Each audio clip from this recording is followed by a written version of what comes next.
Good morning mga kumarites, tingnan nyo naman ang sarap talaga matulog pag nakapaglinis ka nga ng iyong munting bahay na mayroong tindahan. Bago nga po kami matulog kumarites ay nagmap, nagvacuum nga po ako habang si Jowa naman nga po ay naglalaba. Sa taas na nga rin po yung mga bata dahil anong oras na nga po ito. Kaya habang naglilinis ako nga rin po yung tindera. Kahit papaano nga po kahit gabi na ay meron pa ring bumibili sa atin. Kaya minsan ay nakakahinayang din talaga pag nagsasarado nga po kami ng tindahan. Habang inaasikaso ko nga po ito kumarite, si Jowa naman nga po ay napahinto sa kanyang paglalaba dahil meron pa nga po doon sa likod. Abay baka nga po lumipat kaya sabi ko nga kay Jowa ay tanungin na muna kung ano nga po yung binibili nung sa likod. Bili nga po ng Alfonso at Coke at magka-cash in nga po siya kaya hindi ko na nga rin po nakuhaan ng video. Kasi itong cellphone ko nga rin po yung ginagamit ko sa aking pagbibideo at pag-GCash.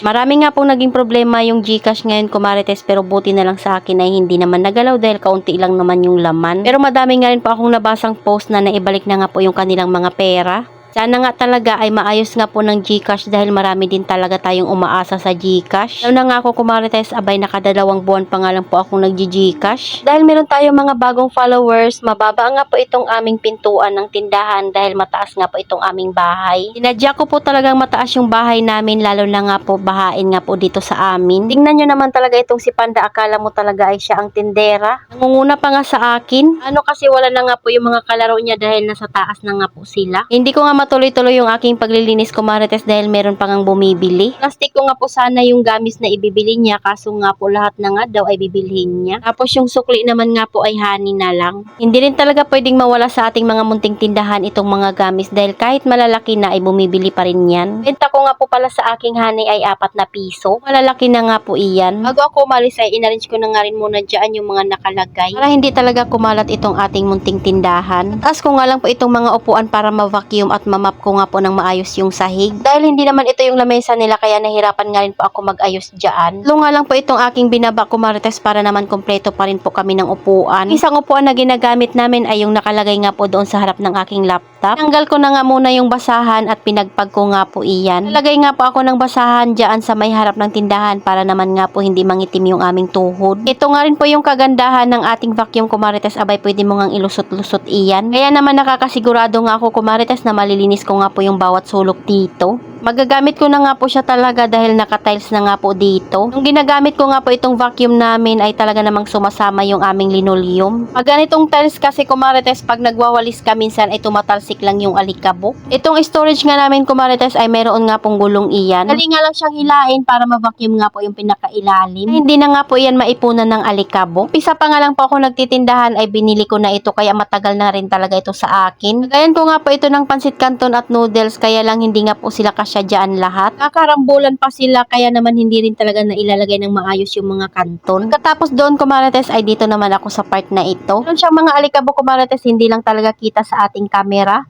Recommended ko talaga itong vacuum na to kumarites dahil pag napuno nga po yung alikabok dyan sa kanyang filter ay pwede mo nga rin pong linisan lang iyan. Dahil yung filter nga po nito ay reusable. Mas mapapadali na nga yung paglilinis mo pag meron kang vacuum lalo na nga po kung naka-tiles ka. Dahil hindi mo na nga kailangan gumamit ng walis tambo at dustpan. Hindi ako komportable na hindi nga po angatin yung carpet dyan dahil feeling ko nga po ay maiipon yung alikabok doon sa pinakailalim.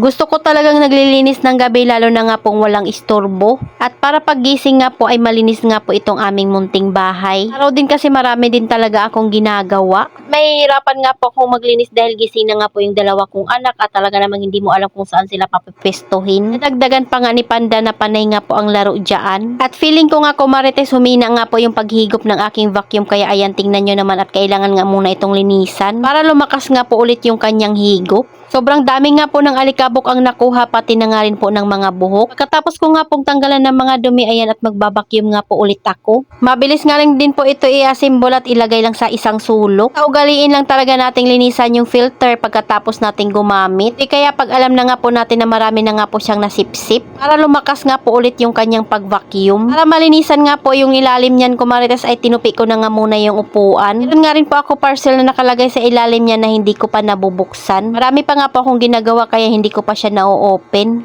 Pag upo ko nga dyan ay talaga namang nahulog yung parcel, buti na lang at hindi nga yan mababasagin. Kaya tinanggal ko na nga muna yung mga upuan para ma-vacuum ko nga po dyan banda. Mga nagtatanong kung saan namin na-order itong lamesa ay sa parent pa nga po ito ni Jowa. All nga yan kumarites, kaya naman hindi ko alam kung mayroong nabibili na ganyan. Hindi nga ako nagkamali kumarites nung pagkatanggal ko ng basahan, ang dami talagang alikabok dyan sa ilalim. Pag nagwawalis kami ay hindi nga po dyan nasasali. Kaya buti na lang talaga tinanggal ko nga po siya para ma-vacuum at malinis nga po ito ng maayos.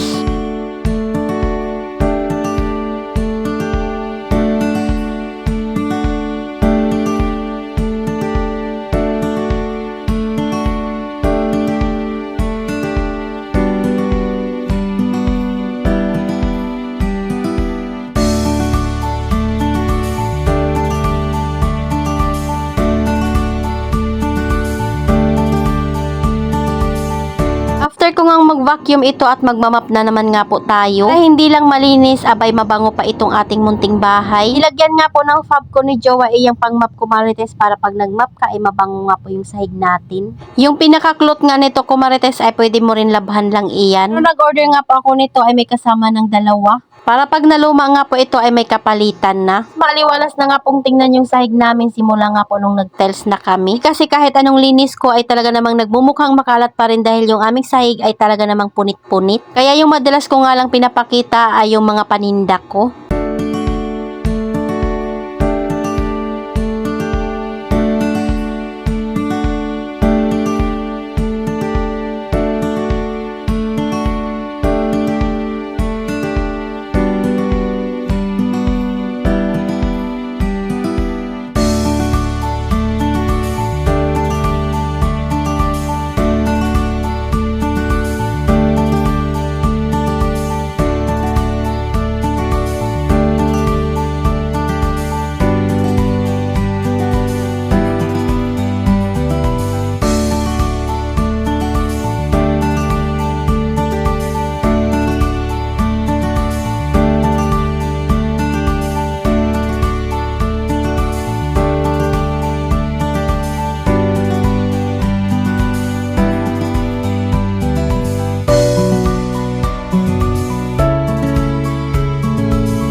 Ayan, bago nga ako matapos kumarites maglinis, nakabenta pa nga po ako ng 2 RH. Buti na lang talaga at full pack nga tayo ng soft drinks ngayon, pati na nga rin po ng alak. Tapos na nga po kami ng alas 12 dyan kumarites, kaya nilipat ko na nga po yung date ng aming kalendar. Ito na nga po yung itsura niya nung nakapaglinis na ako. O diba at matutulog kang maaliwalas yung munting tindahan mo at mabango pa. Kakabawas din talaga ng stress pag wala masyadong kalat. Pala ako maglinis kumarites ay nag-restock muna ako dyan at nag-ayos ng mga paninda. So ayun lang muna kumarites, salamat sa panonood, follow for more, God bless us, at sana i-share nyo na nga rin po itong aming video.